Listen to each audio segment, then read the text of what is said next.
Wolves moved to 5-7, getting blown out and then making it look a little bit prettier to lose by 12 to the now 8-3 Phoenix Suns. Oh, also Suns tonight, no CP3, no Cam Johnson, and of course no Jay Crowder either. 9 of our 12 games have been at home. We have yet to look good in a single game and have underachieved every time. I gotta say, if you're one of those people that think that you live in a simulation, you need to watch these Timberwolves games because your thoughts will be reinforced and you'll even have evidence that you're living in a simulation, because that's how I feel watching this Wolves team. There's so much randomness every single night, mostly to the offensive strategy. It changes night to night, and then throughout the game it also just floats into nothingness and just you have no clue what's going to happen. And then the simulation glitches. That's happening a lot because they are inventing new ways to turn the ball over. There are two specific instances of glitches I want to talk about tonight. Timberwolves are in a fast break. Ant has the ball. Cat is running the center lane. He ends up sprinting all the way down the court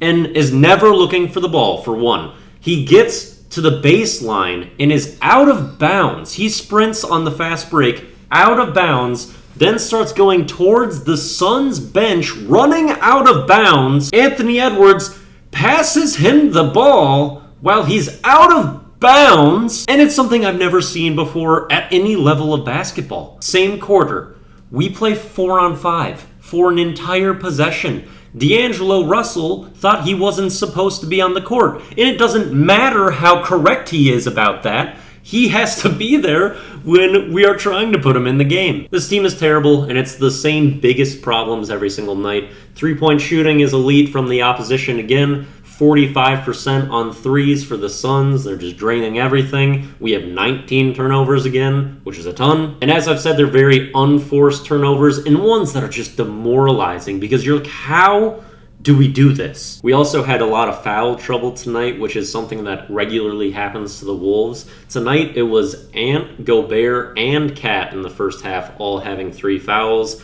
And then get into the third quarter, they all have 4, and actually has 5 with 5 minutes left in the third. Everyone's in foul trouble. But that actually means that Finch had to go small ball in the first half, and we were doing well for a stretch with it because what do you know? That's what Finch is actually good at, not playing with multiple bigs. Really, the only 2 positives that I feel like you can pull out of it is Jaden McDaniels and Jalen Noel had good scoring nights and had a little bit more of a role tonight. They did great, but I think it's only because of the foul trouble that they got more opportunity, even though they deserve it, and they're the only really talented players that are actually trying at this point. Edwards and Cat have atrocious nights. D'Lo and Gobert's numbers look a little bit better, but they were not good either.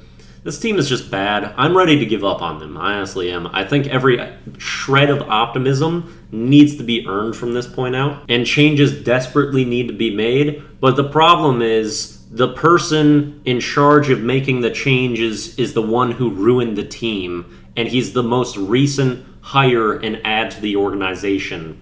So there's not a lot of hope there when the only person that can fix the mistake is the one who made it. Thank you, Tim Connolly, public enemy number 1. From this point out, hug every Timberwolves superior that you see until further notice. The dark days are back.